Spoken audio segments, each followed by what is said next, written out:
Thank you very much. Thank you very much for the invitation. It has been a very nice event.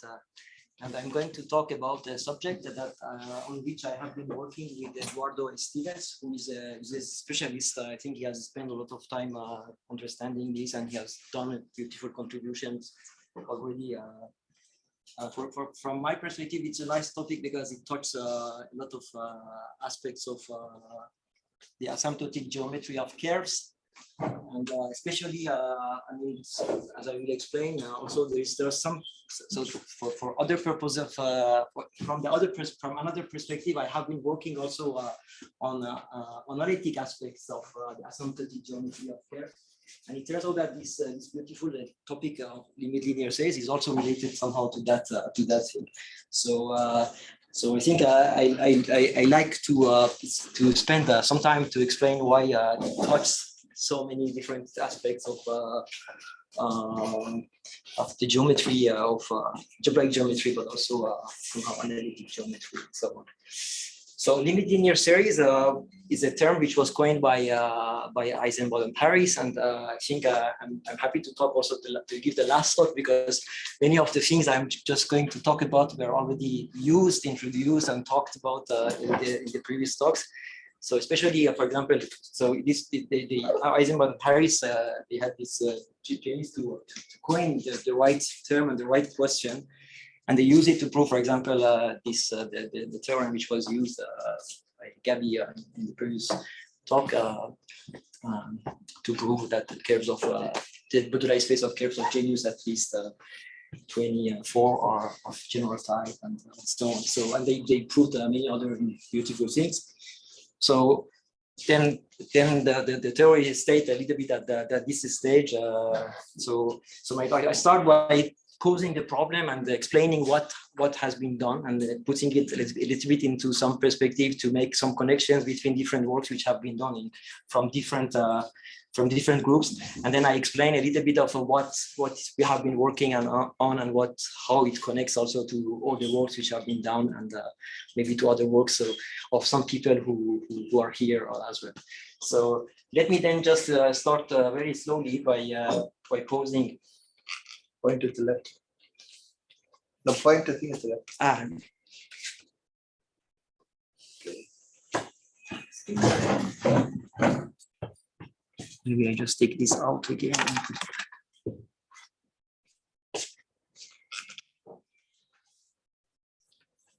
The pointer works, and I think it was working. It was working. I'm pretty sure it was working. Maybe I have.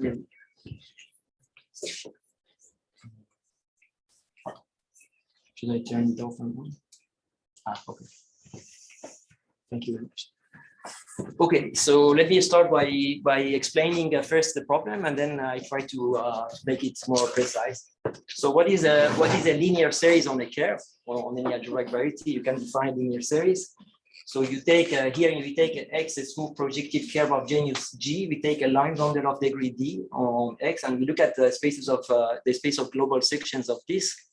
And we take a subspace which has a given dimension. So you have to fix the degree and the R, and then to the pair line bundle and the subspace of dimension R+1, we call it the GRD. It is a linear series of degree D and rank R.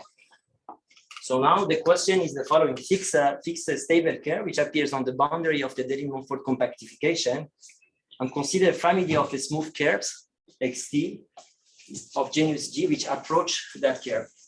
So the question is, describe all the possible limits of linear series when xt goes to x0.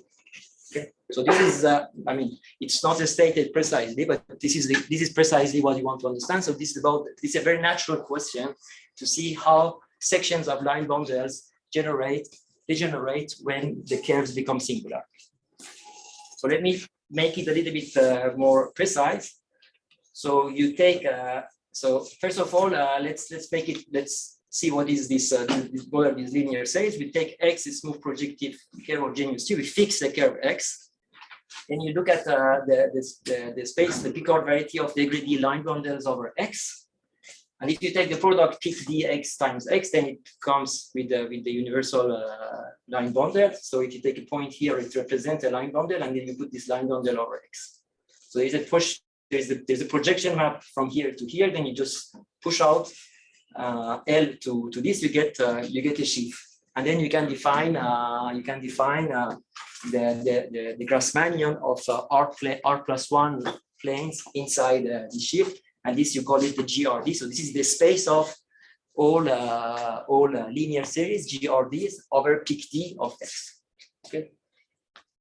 So this was just for one x, but this construction you can do it. It's done in this generality. You can do it. You can generalize it to the full moduli space. It's again. Maybe just is that okay if that's not a vector number? Yeah, so basically what you do here is that you can use Plucker. So you just take the product of the sheaf, and then you just use Plucker. So I mean, you can define equations using Plucker for this to write out the equation of this inside. Pointed at the laptop.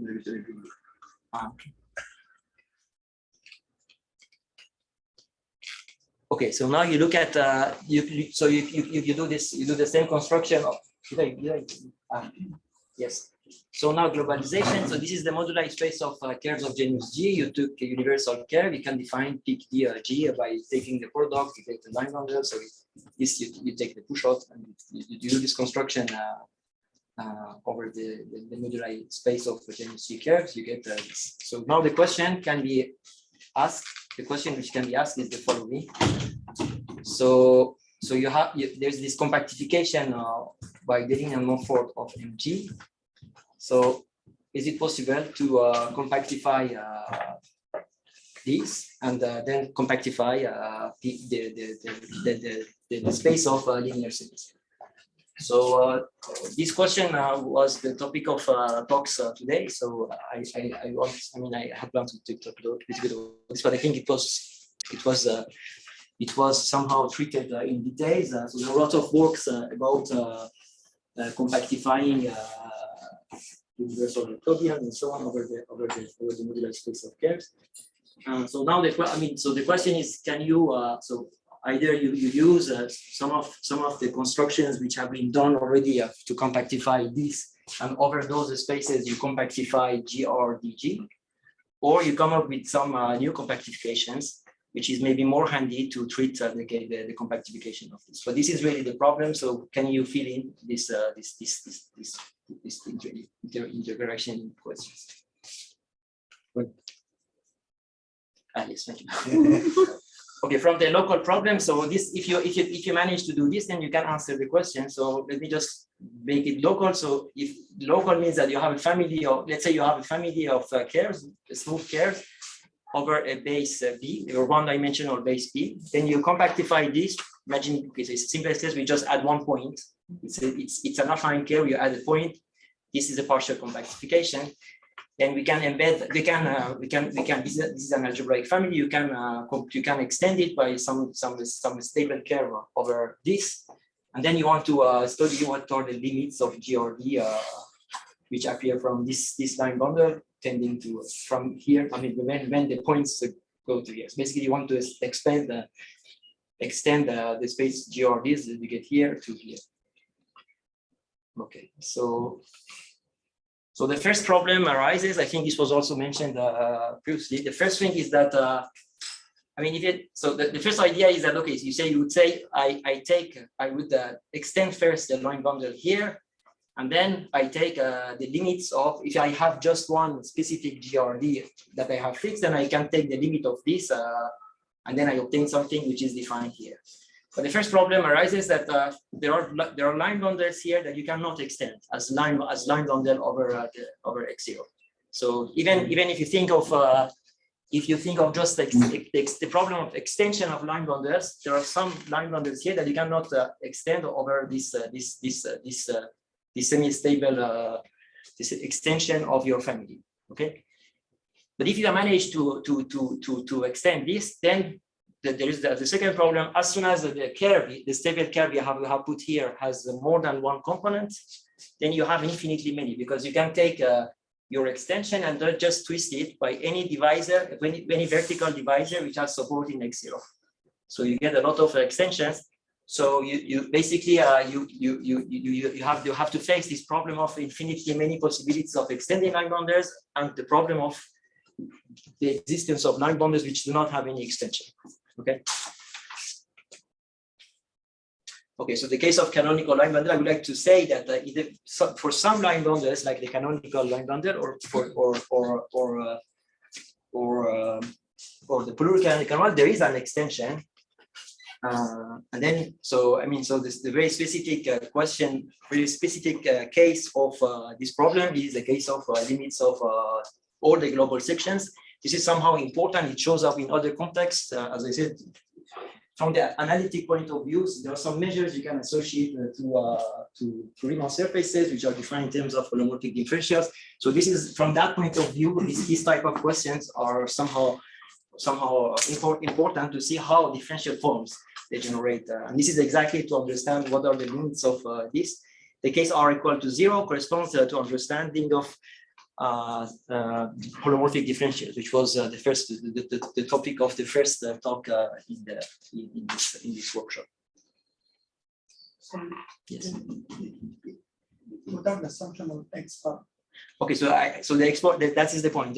I'm not assuming here that the x bar is regular, so that's why I say that there are some examples where you cannot extend as a line boundary. So I will just come back to this. This is, take it like as a discussion of the problem, but I make this more precise.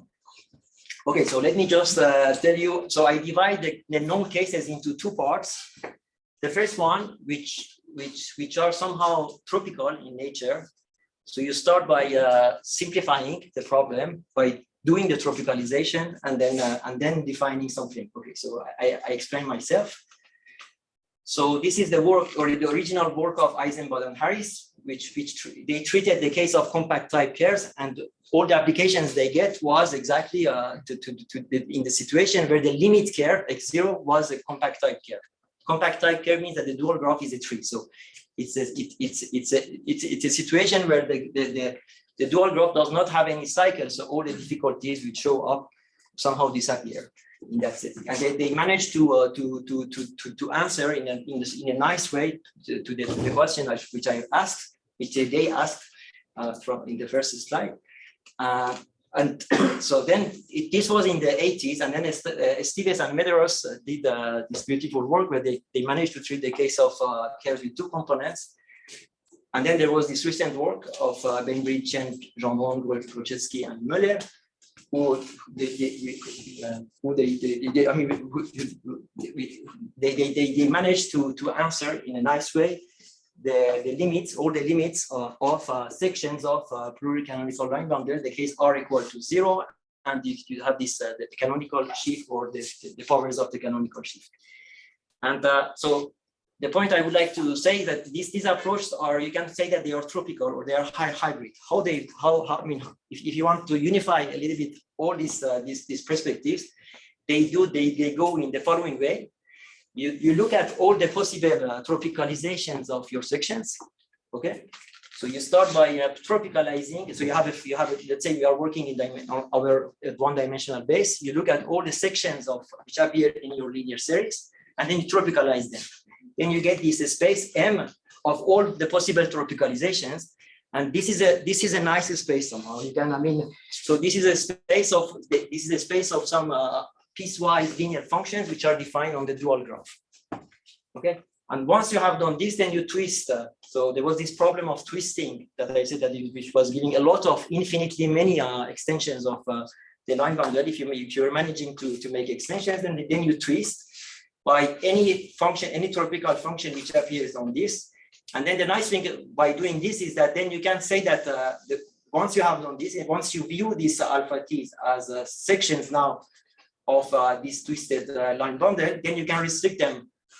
First of all, there will be limits, and then the limits you can restrict it to each component, and you get some section, something which is non-vanishing. It will be a section of some line boundary, and it will be non-vanishing.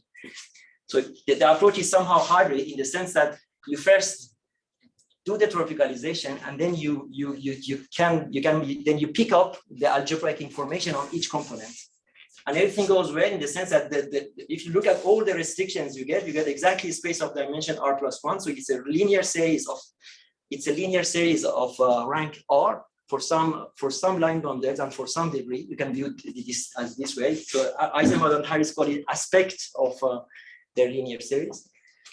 Stevens and Miller is the same. So in the case of Bainbridge and Jean von Gorczewski and Muller, this is exactly this multi-scale differentials, the restrictions of these multi-scale differentials on each component.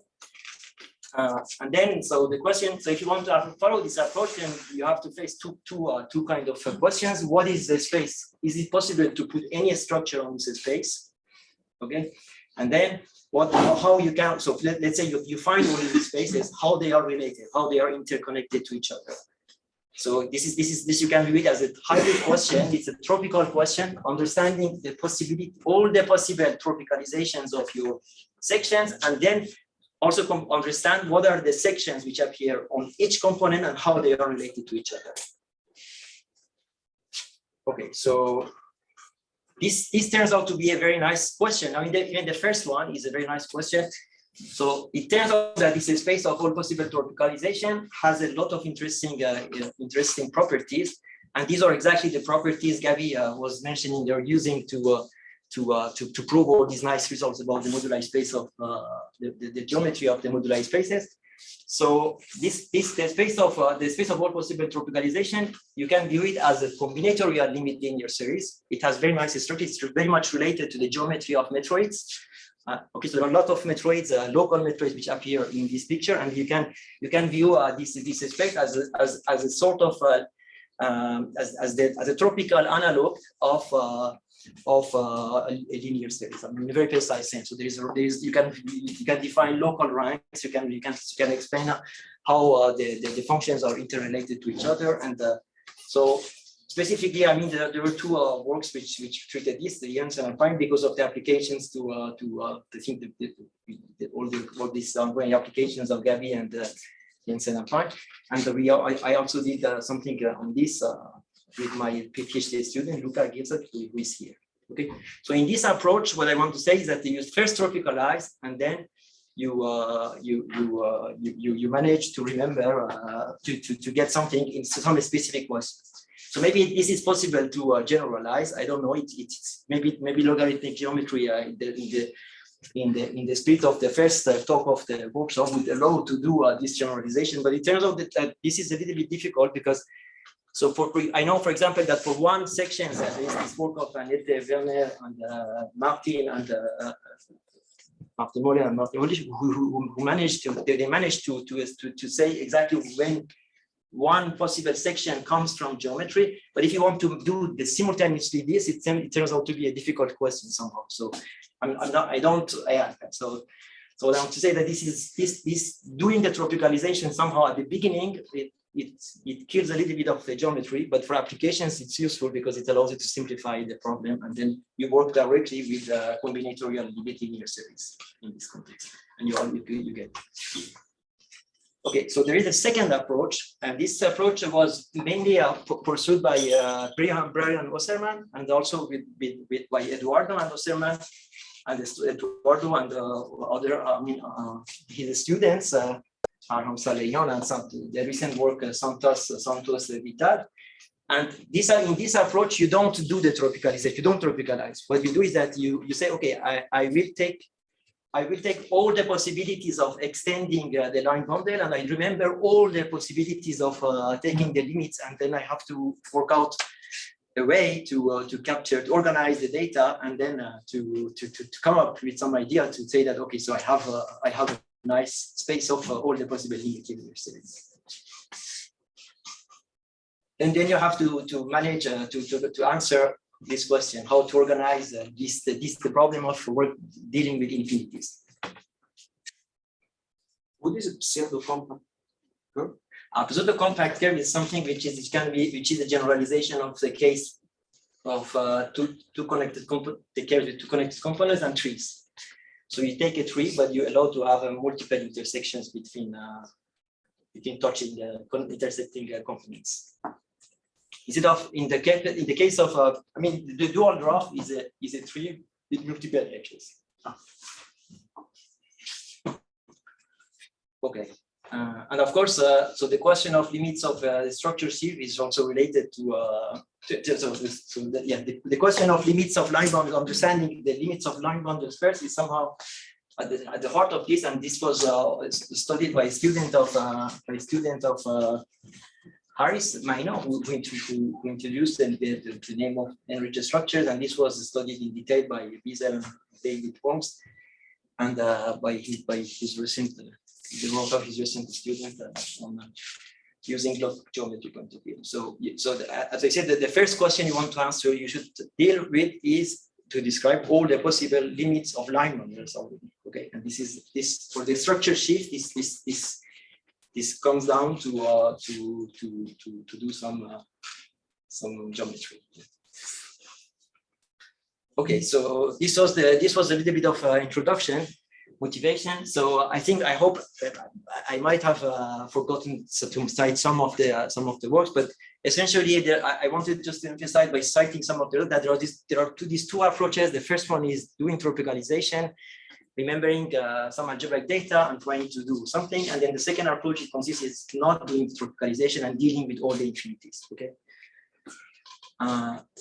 so this is the overview of my talk. Now I would like to talk a little bit. So the starting point of our work was to go from the second approach, in the sense that to try to find a way to organize the geometric data, these infinities, and then construct a compactification of the universal Jacobians, and then define the moduli space of limit linear series over there. Okay. And it turns out that the recent discovery that actually this approach is also related to tropical geometry, and this is related in the sense that instead of doing the tropicalization at the beginning, you do it at the end somehow. In the sense, okay, I will come back to this. I will tell you how the tropical picture comes to the picture. So the plan of my talk is, I start by telling you how you find what is the question of describing the stable limits of line boundaries, and how this approach gives rise to geometry in the limit at the infinity, to how you can construct a geometric object that you can call some sort of infinity curve. So a curve endowed with some data of these limits along boundaries, and then how you can pass to the tropical geometry. So if I wanted to draw a commutative diagram before tropical geometry, and then getting the limit somehow, at least tropically, now you do the geometry, infinity geometry, and then you do the tropicalization. And there should be some way to get one from the other. But I think this approach keeps the information somehow. So I think it's maybe at least over. It's also this is somehow the right one to study this problem of limits of linear series, and it gives rise to some beautiful pictures. so I will describe what are these pictures which show up. Okay, so I would like to tell you what is the answer to the first problem, the problem of describing all the possible limits of line boundaries. Okay, so the local situation is as follows: you have a family of a stable, you have a family of a smooth curve which is defined over B. You take a line bundle over the family, let's say the relative line bundle of degree D.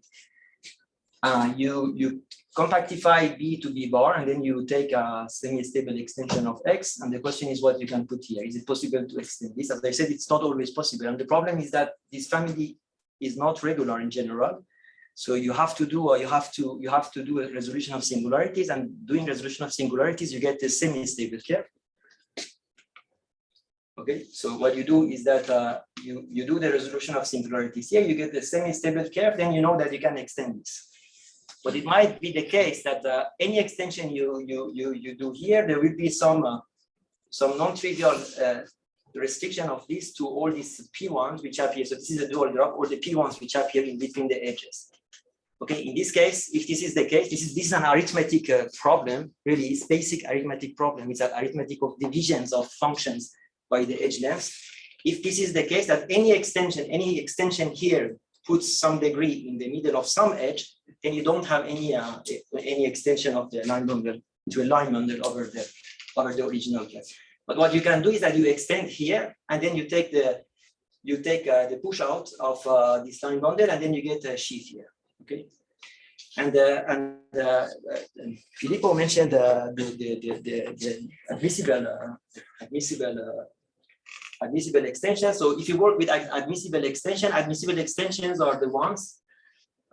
So this extension tilde has the property that if you look at an edge of the original graph. So in this semi-stable curve, you will have P1 exceptional components which appear, which correspond to these vertices.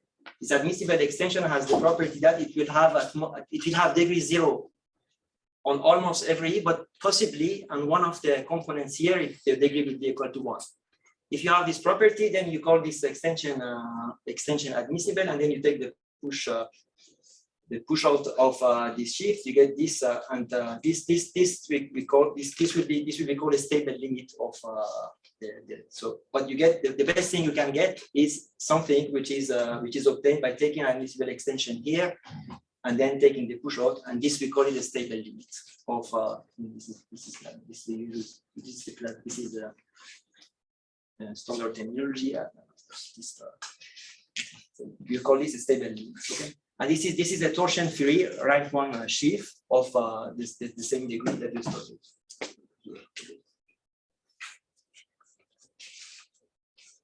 Okay, so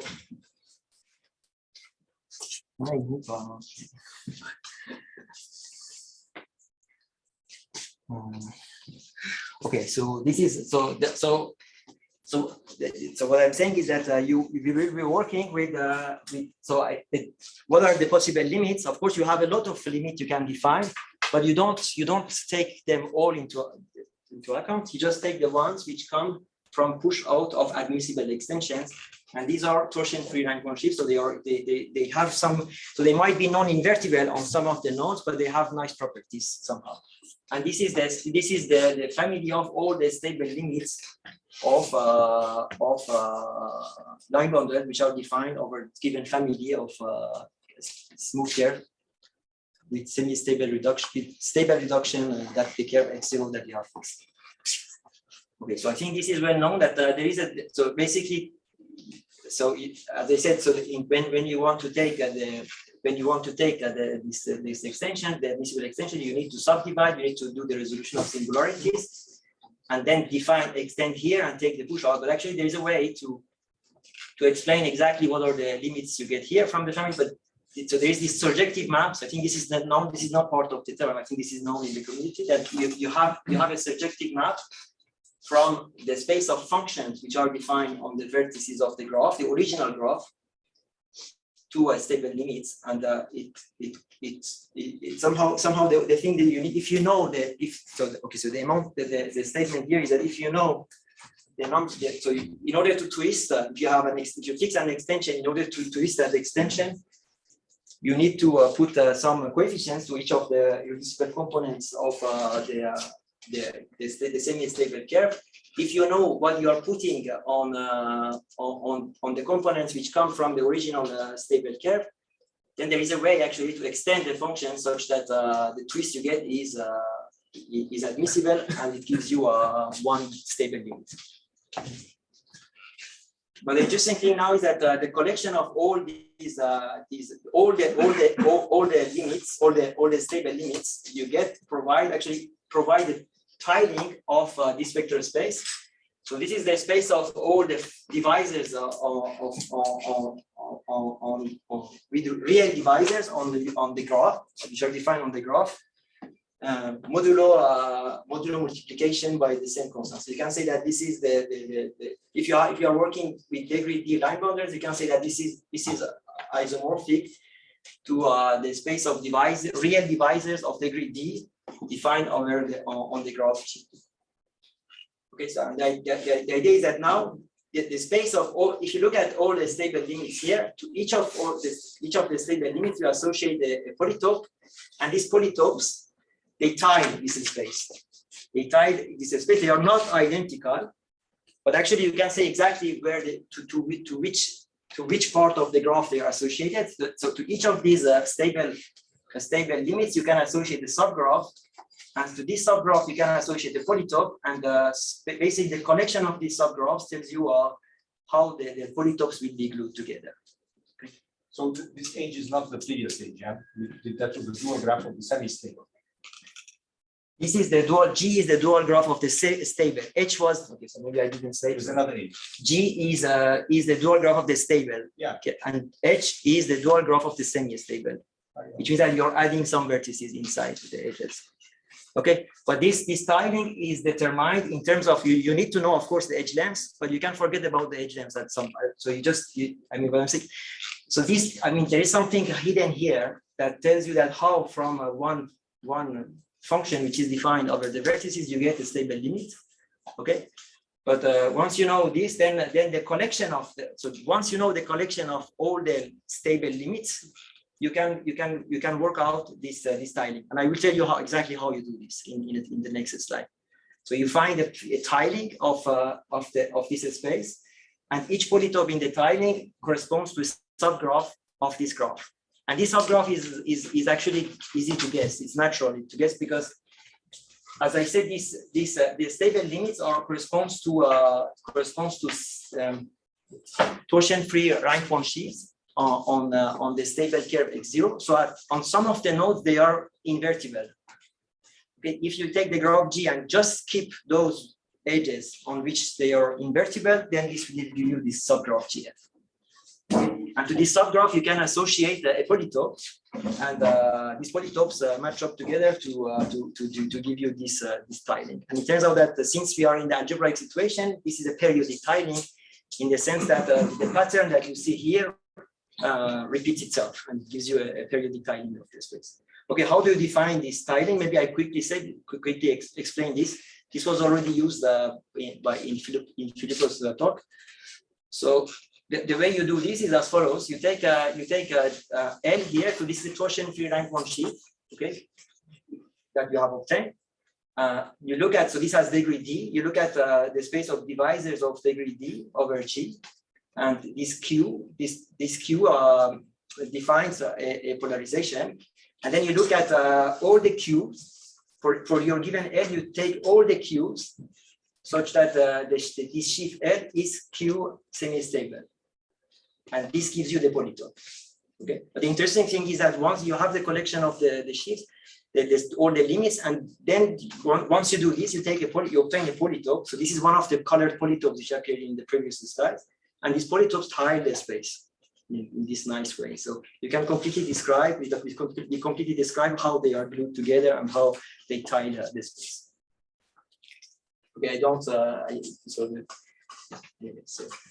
this is the way. So the polytope associated to this is the space of all polarizations of degree D for which L is Q semi-stable. Okay. This is the polytope associated. And it turns out that you can describe this also equivalently as the Voronoi polytope associated with this graph in the space of COTS. So it is this completely combinatorial description of this polytope. And the phase structure of this polytope is nice. It corresponds to some combinatorial data on the graph. Okay, so this was the answer somehow to the question of describing the limits of line numbers. I say why this was answered because now you can come with the idea of defining a geometric object out of this. Okay, so let me just discuss. So this time does not depend on the total family, it depends only in the special fiber. The tiling doesn't depend exactly. The tiling depends only on the graph and the edge length. It doesn't depend on the. The edge. The edge lengths are, of course, because so what you did was that I wanted to once you have the family, okay, so you have the edge lengths, and then you come with this stable all the stable limits.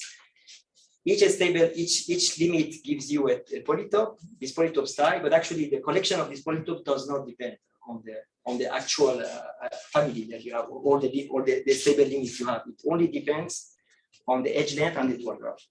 It's a combinatorial. This is the combinatorial data. But of course, to each of these polytopes is associated the corresponding stable limit.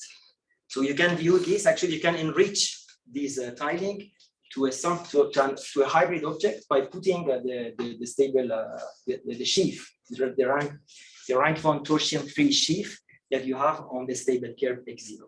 So the right geometric object is this tiling plus one sheaf on x0 on each of the tiles. This is the geometric object. Okay, and it turns out that it has nice properties. So that's what I want to describe here now.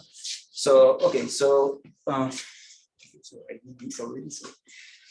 So now I would like to say that actually you can view this process, the process that I just described, as a sort of geometry in the limit. Okay, so what I mean by this. So you want to define a limit geometric object.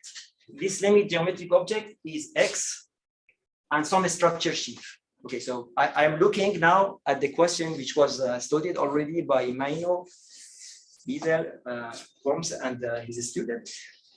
So you look at, first of all, you look at all the limits of the structure sheets. It means that you look at all the families of curves, smooth curves degenerate into a stable curve, and you look at all the limits, stable limits of the structure sheaf of the smooth fibers of your family. Okay, so this is this O, and we know that to this collection O in the geometric section, when something comes from the geometry, this collection is all the stable limits of the structure sheaves. As I said, this gives rise to a tiling of the space, and then on each tile you have the corresponding stable limits. Okay. But now forget about the geometry. You want to define a geometric object. I want to define now a new geometric object, and this geometric object is this stable curve X plus a collection O, which we don't know if it comes from geometry, but it has some nice properties. First of all, this O should be a collection of degree 0 torsion-free rank 1 sheaves, because these are the ones which are supposed to come from structure sheaves. And there are some properties. Okay, so you can write the properties that you want to impose. The first property is that the structure sheaf should be there. Why? Because if you have a family of the structure sheaf is one of the sheaves actually which extends canonically somehow. So you have the structure sheaf of the family, restriction of the structure sheaf of the family over x0 gives you the structure sheaf of x.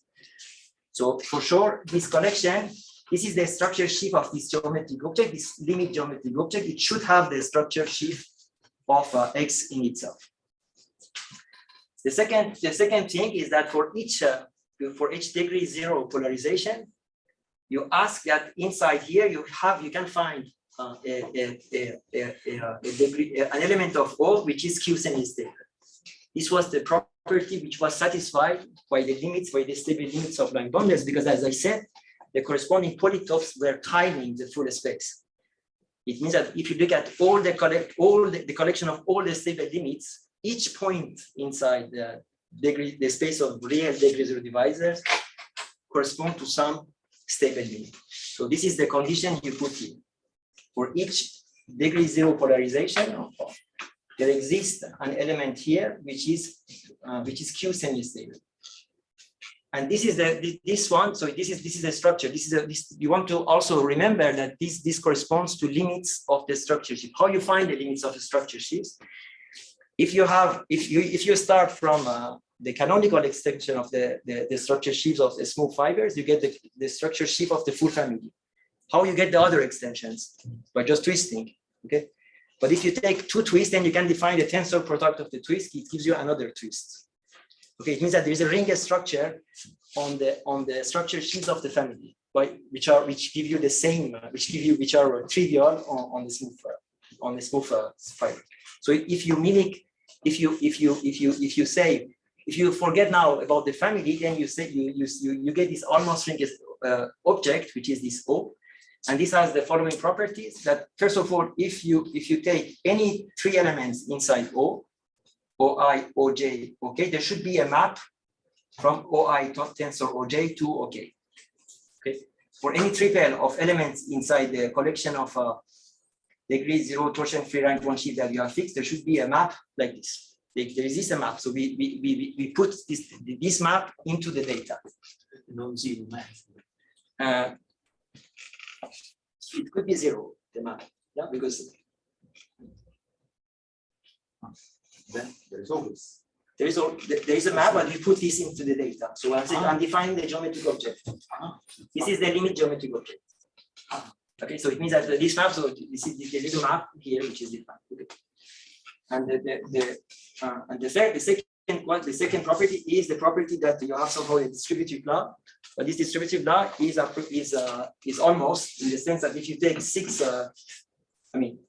if you take 6 of these elements here, then you start with O1, O2, O3. The first one tells you that you can go from O1 tensor O2 to any other element in here. So this is O5.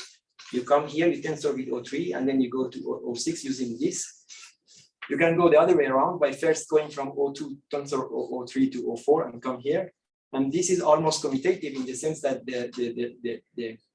if you take this composition, it will be a scalar multiple of this composition. And this is the property which is satisfied by the order if you are coming from geometry. And this we call it the limit geometric object. So where the edge lengths are encoded? There is no edge length here. That is there is nothing. Absolutely algebraic. This is absolutely algebraic. And this is exactly the point that I will come back to that later, because there is no metric geometry here. Everything is in terms of you have a stable curve, and you have a collection of rank 1 torsion-free sheaves, and then you ask these properties. And so you ask these properties, okay? So and then you just you ask to have these properties. You put these maps into the data, and then you ask these properties. So this you call it a limit geometric object. The idea is that the moduli space you want to work will be the moduli space of this object. This is this algebra. Okay, the theorem now is that actually out of just these axioms that I put, you can write up the same. I mean, a tiling which does exactly the same thing to any sheaf to any sheaf in your family. You can associate its corresponding semi-stable region, which is the space of all polarizations of degree 0, for which this sheaf is semi-stable. Okay. And this again gives you a tiling of the space. But this tiling is not anymore. So each tile of this tiling is again associated to a subgraph. But this tiling is net. I mean, it could be that this tiling is not periodic. Okay, so for algebraic families, we saw that the collection we got was periodic. But in this case, you don't have periodicity. You might lose the periodicity because I didn't put any assumption that this collection of this collection of rank 1 torsion-free sheaves was coming from geometry from an algebraic family. But do you know, like, this periodicity is called by something? We will come back to this. So this is the greater discussion already. You want to find the edge length. Because it could be missing like condition. Exactly. So okay. So I will come back to this. I just few seconds. Okay, so now this is your limit geometric object you want to define. Now this is your curve somehow. You say that this is my infinity curve that I have defined as limits of as one of the possible limits of families of curves. And then you want to define the corresponding Picard variety. So you have to say what are the line bundles on these curves. Okay, so a line bundle on L on this geometric object. So this is the curve X with this structure sheaf, which is this collection of rank 1 torsion-free sheaves of degree 0. So this L is, you say that it is a line bundle of degree D over this geometric object if it is a collection of degree D torsion-free rank 1 sheaves on X, which verifies the following axioms. The first of all is that for each Q you can find an L inside the collection, such that L is Q semi-stable. This is the first condition which I put for the definition of this. I mean, that was the first one, because the first one for the structure sheaf was the property that OX, the structure sheaf of the stable case, should be inside the collection. You cannot impose this because, as I said, even from the geometric point of view, if you have a family of curves, algebraic family of curves, they generate into X, a smooth curve they generate into X, it might be the case that you don't get any line bundle as a stable. So you cannot impose. It's not true that in this collection you have to put one line bundle. You can work only in this one. So you just work with collection of degree D of torsion free rank function. But you can put the second. You have to put the second condition because this is the condition which is verified for limits of line bundles, as I explained in the theorem.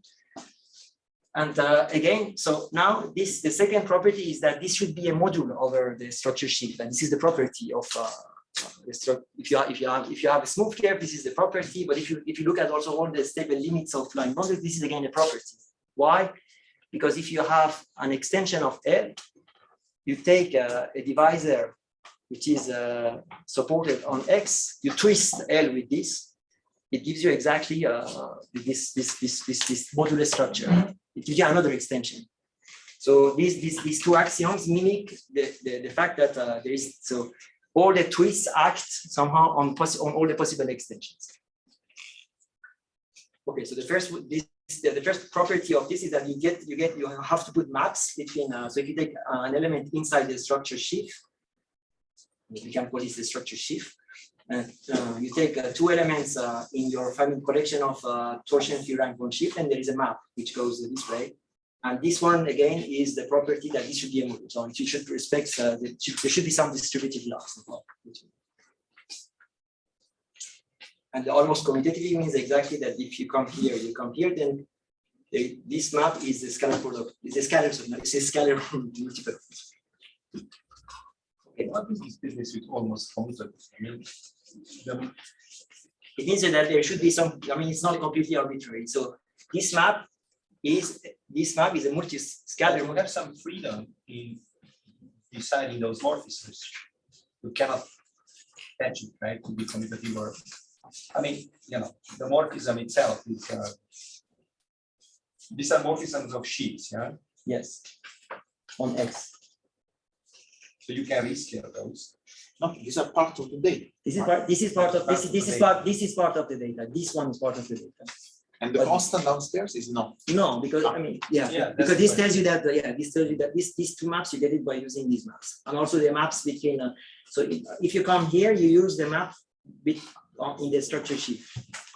Yeah, you go from O1 tensor O2 to O3, and then you do you use the modular structure of this. And you come here. And the other one, you go first from here to here, and then you use again the modular structure. You come here.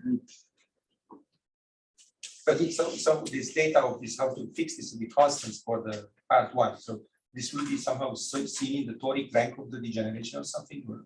Which one?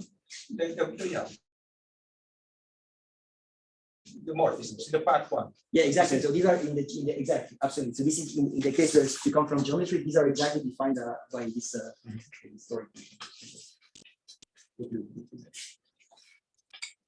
This theorem tells you that actually you have the same theorem that there exists a tiling associated to this, and this tiling goes away, but this tiling is not in the space of it is in the space of degree D the polarizations.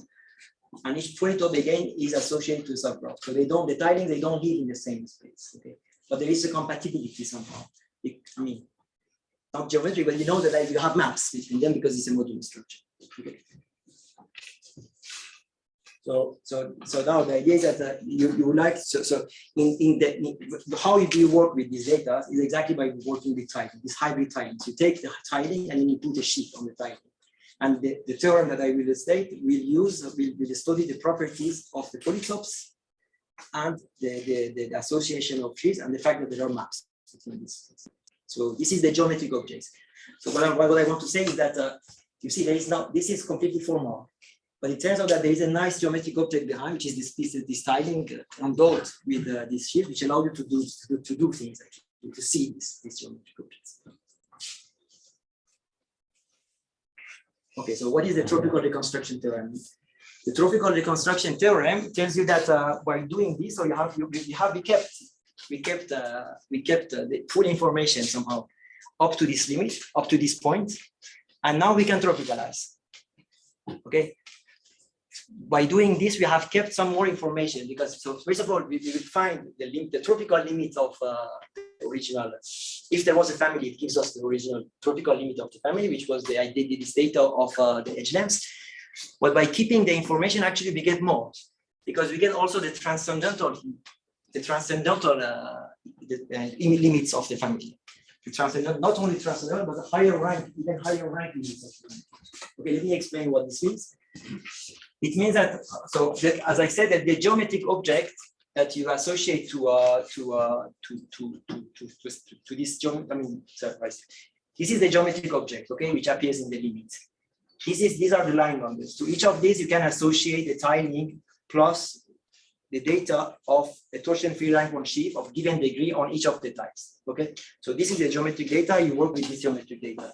But what I want to say is that there's a tropicalization map which associates to any of these geometric objects a tropical curve. Okay, and how this works by exactly looking at the periodicity. So if you were coming from the geometry, the periodicity of the tiles is captured by the edge lengths. Okay, and if you want to associate the two, if you want to associate an edge length to each of the edges of the graph, what you have to do is that you have to start with one of the tiles. This tile to this tile is associated subgraph. Okay, you pick one of the edges, you put it inside the cut, which is that you put it inside the collection of edges which completely disconnect the graph. It turns out that that cut gives you a direction of moving inside this tiling.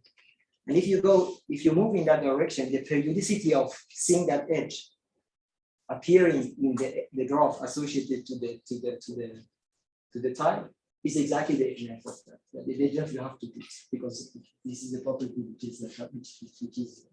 which comes from the algebraic theory. And it turns out that okay, so I have to say that we are writing this proof. Okay, so we have so this statement take it. So the cardinality, is there some connection between the cardinality of L's script and that of O script? So O is the structure sheet. Is the connection of the zero. They are finitely many. Infinitely many. Yeah. Infinitely many. There are infinitely many, and this one are line models. So to each of these, first of all, to this data you can associate a tropical curve. I gave the idea how you associate edge lengths. You have to look at the periodicity of the edge appearing in one direction. You have to prove that this doesn't depend on the tiling, start of the tiling, and you can. But it turns out that this is also this. You can do the same thing on L, and using the compatibility of these tilings with each other, you get this geometry. What I want to say is that so this geometric object somehow lives above the tropical picture, where you were doing first the tropicalization and trying to understand what is the limit. And it has more information because you also have all the limits somehow, all the stable limits. And I will tell you why this could be helpful. But I want to say that actually from in this picture, as you see, you have this colored object. And the reason is that when you look with abstract collections, it might be the case that the periodicity of so what is true is that you cannot define the absolute periodicity, but you can define relative periodicity. You can say if one edge appears more than another edge, you can compare. So what I want to say that the edge lengths are defined up to multiplication by some number, which is the case also in the semi-stable reduction, because you can go. You have to take a base change, and once you do the base change, you have to somehow the data of the ramification index of the covering, which shows up. So in this picture, you have the same thing. The relative edge lengths are actually the ones which show up in this tropical reconstruction theorem. And it can be the case that some of these relative edge lengths are infinity. And if this is the case, then it means that actually you don't have just a tropical curve in the usual setting, in the setting that we have seen, but the tropical curve of higher rank. And the tropical curve of higher rank is this picture. So you have this just there because this is somehow the crucial object which shows up when you are interested in the analytic aspects of the asymptotic geometry of Riemann surfaces. So what is this? So this is the geometric object so this is the graph. So what you do is that you take, you put an ordered partition, you take an ordered partition of the edges. So the red edges here are the edges which live in different scales. So this is a multi-scale, it's a multi-scale geometric object. The edges of the first part, these ones are the ones which are at infinity compared to the other edges. Okay? It's the edge of the blue edges are the ones which are in the middle of the scale, and these are the edges which are in the last scale. So it turns out that to this geometric object, you can associate one of these tropical curves which appear here. So which means that if in the moduli space of all the limits, there's a tropicalization map which goes to the moduli space of tropical curves of higher rank, which was constructed by Nicolucci and myself in order to, which was defined in order to describe the asymptotic geometry of Riemann surfaces. So it means that the tropicalization actually is enriched because the algebraic, you remove the algebraicity, we allow to, I mean, this tiling somehow remembers also analytic limits of line bundles and also analytic limits which depend on several parameters, and they can be, the dependence can be completely multi-scale. What is the tropical curve of higher rank? Okay, the tropical curve of higher rank is this geometric object. It's a graph. Okay, it's a graph. First of all, you have a combinatorial graph. Okay, there is an ordered partition of the edges. Ordered partition. So the order matters. Okay, so it means that you take a coloring of your edges with 3 colors. In this case, you can have 10 colors. You cannot have more than the number of edges cut. So in this case, you get three. So you get these are the edges, the red edges. This is the first part of the, and so on. And then you put edge lengths. Okay. So, but the edge lengths here are positive, but the relative edge length of this and this is infinity because this geometric of this part of the tropical curve lives at infinity compared to this one. Okay. And then you can see that this geometric object actually gives rise to 3 geometric objects, which are usual tropical curves, and these are obtained by just saying, remembering that actually it is blue and white, black edges were infinitesimal compared to red ones. So it means that if this distance is infinitesimal, so from the point of view of red edges, there is no distinction between these. So it gives you this central vertex. It shrinks every part, the other part of the tropical curve to this. So you get this from the red edges, and from the point of view of the blue edges, the red edges are at infinity, they don't show up. So you have to remove those, and then you have to do the same contraction here. It gives you this object, and this one is the usual descent tropical curve, where you have removed the parts which are at infinity for the black. So this is a tropical curve of rank 3. It has 3 tropical curves, usual tropical curves, which are somehow obtained by this procedure of deletion and contraction. Which is also central also in the treatment, but so yeah, this gives you this shape. Yes, so this is the tropical picture. So yes. So if you think of the tropical curve, the usual one is coming, so there is no picture of that script like this. Yes, you don't get this picture. You have the usual.